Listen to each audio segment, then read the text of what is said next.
Kees Koppel. Yeah. Morning, Arne. Be interesting to get your reaction from Wednesday night, if we could, please. Any further clarification for us on why the red card was issued? Are we able to understand how and why? There's an ongoing process now, and I think I have to respect it. We have to respect that, so I can't go into details. So if you're specific, your question a bit more, maybe I can answer something, but not into the details. Was it, do you feel, because of the handshake then? And was there anything that you directly said to Michael Oliver that would have deemed to have been disrespectful? I think what happened was that the extra time, intentional 5 minutes that were ended up being 8, there happened a lot, and the emotions got the better of me. And if I could do that differently, if I look back at it, I would love to do it differently. I'm hoping to do it differently next time as well. But what has exactly been said or what has happened, I just told you there's an ongoing process, and I don't want to disturb that. So what are your reflections on your side's overall performance and the result then on Wednesday?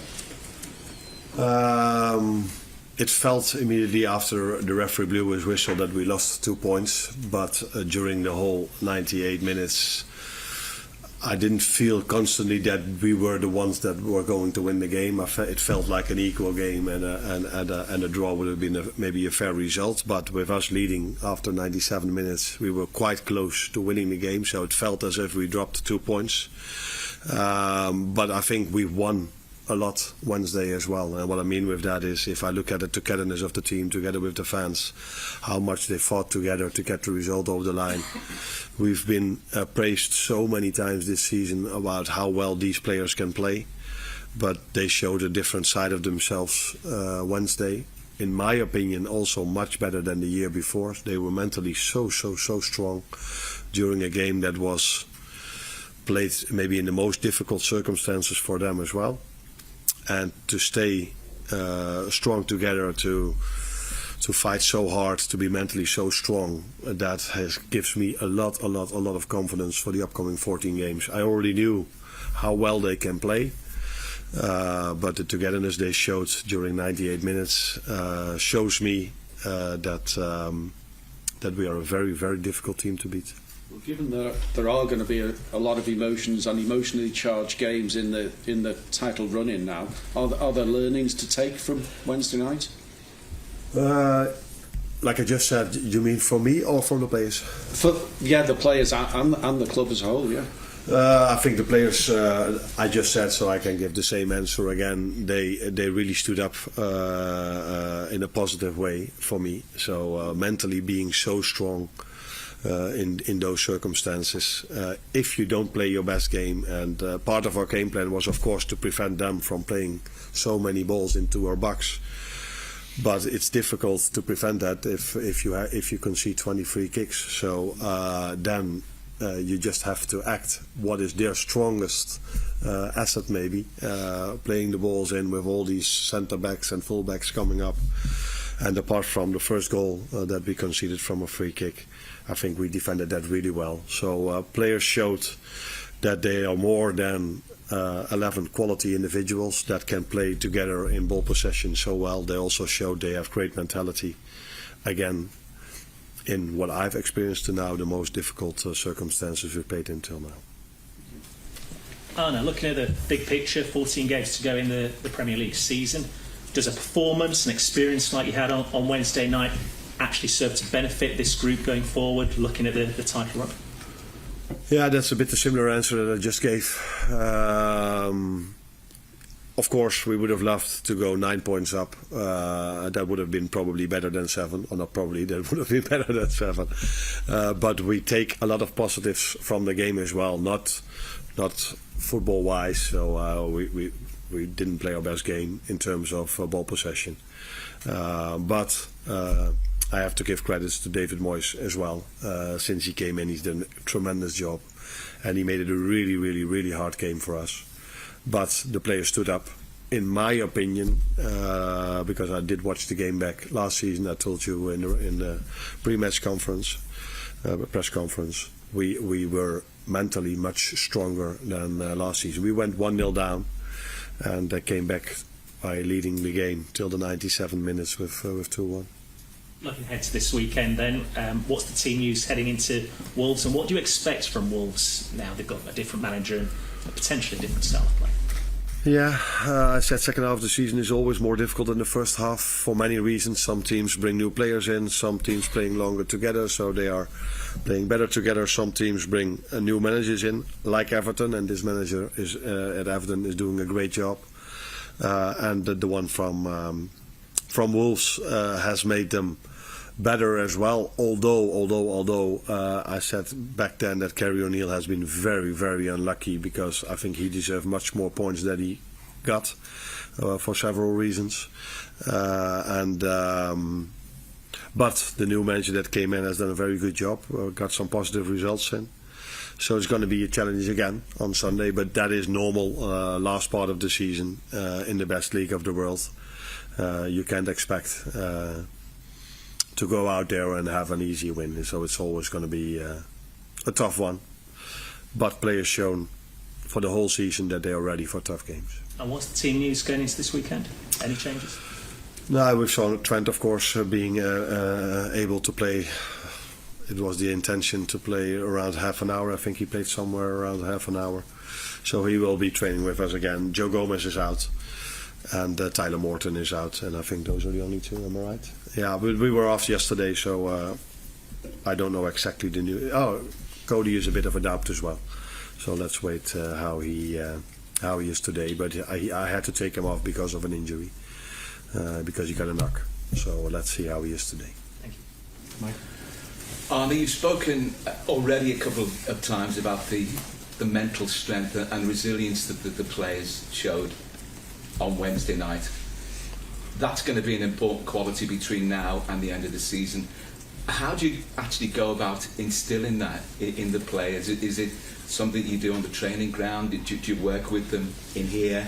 Do you work with them collectively? Do you bring other people in? Because it's a difficult sort of quality to actually give a quantifiable, element to, isn't it? Yeah. No, it's not that we bring someone else in. Is he making a picture now? I think it's the same with trying to implement the playing style. You also, on a daily basis, maybe not every single day, but you also try to implement certain things mentality-wise. So you talk during training sessions or meetings also about these kind of things.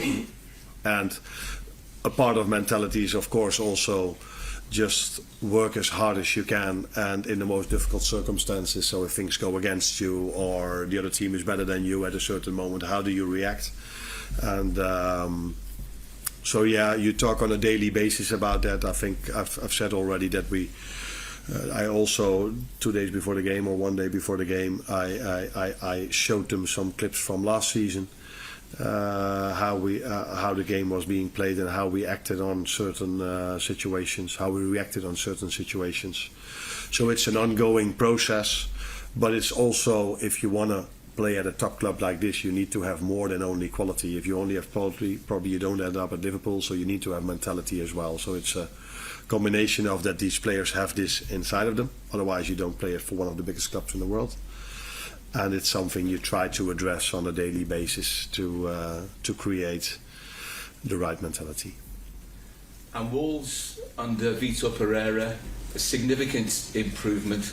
It's never about one player, clearly, but in Matheus Cunha, they have a player with star quality, that X factor, and somebody that for opposing sides, very difficult to get a handle on during the match. And how do you propose to cope with that? Yeah, he's a type of player that I'm referring to when I always say if I compare the leagues where I've worked in this league. So if I don't know exactly where Wolves is at the moment, so somewhere between, where are they at the moment? 17. If you go to the Dutch league and you look at the number 17, there's no player that can play for Ajax, PSV or Feyenoord. But Mateus Cunha is a quality player, and he has the quality to play for one of the top 5 teams in England. And that is also one of the reasons why it's so much more difficult to win a game against the number 17 in England than to win in the number 17 in Holland. Again, we already saw when we played against them with Gary O'Neill. They had a very good performance back then as well, and he in particular. So we know that it's going to be a tough game on Sunday again. Arne, how likely would Curtis Jones have been to have started this game, and is it maybe a little bit of a shame that he gets a little bit of a hurdle and a stumble in his possible momentum there? The good thing is that we've played so many games. I think he got a second yellow, didn't he, if I'm correct? So that I assume that it's the same in England as in Holland. That's only one game then, I assume. Yeah, so he's been out then for one game.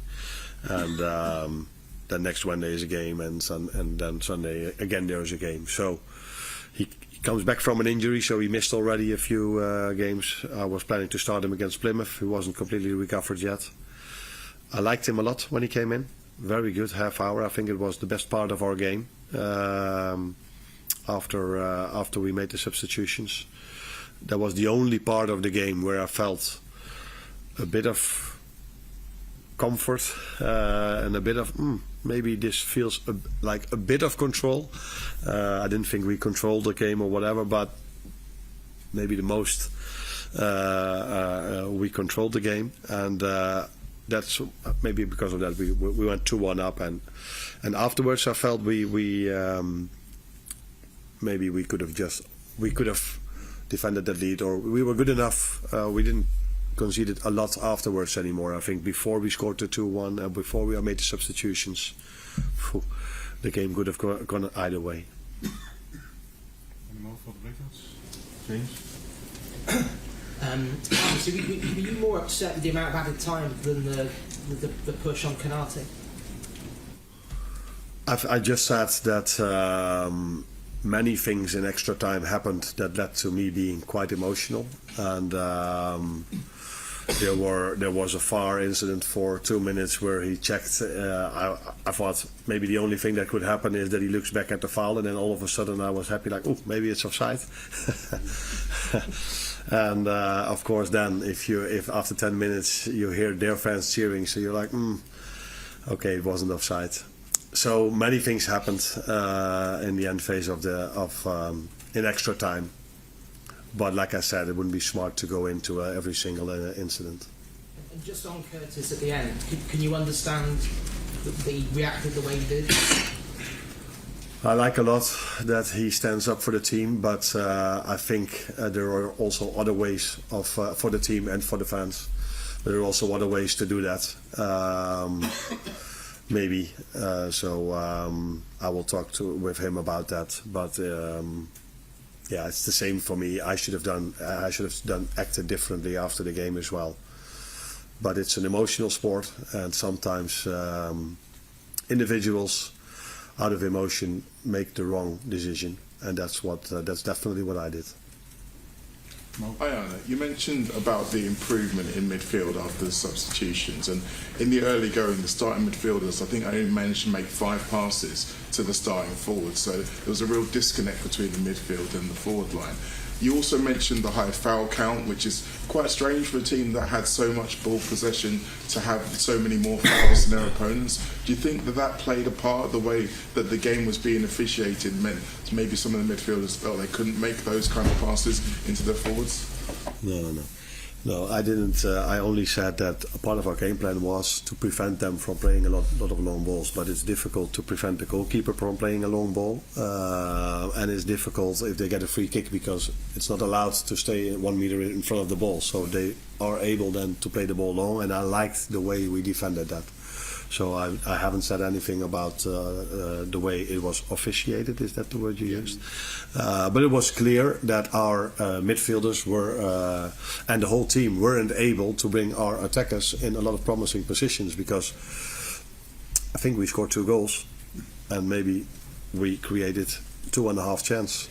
So again, it shows you the quality of our finishing. But I would have acted different, loved to act differently after the game. I would have loved us to play the game in a different way, but it's so hard to play the game in a different way if you face the circumstances we faced and the playing style we faced. So that's why I was happy that we coped with that playing style in such a good manner. Cheers, Anna. Thank you.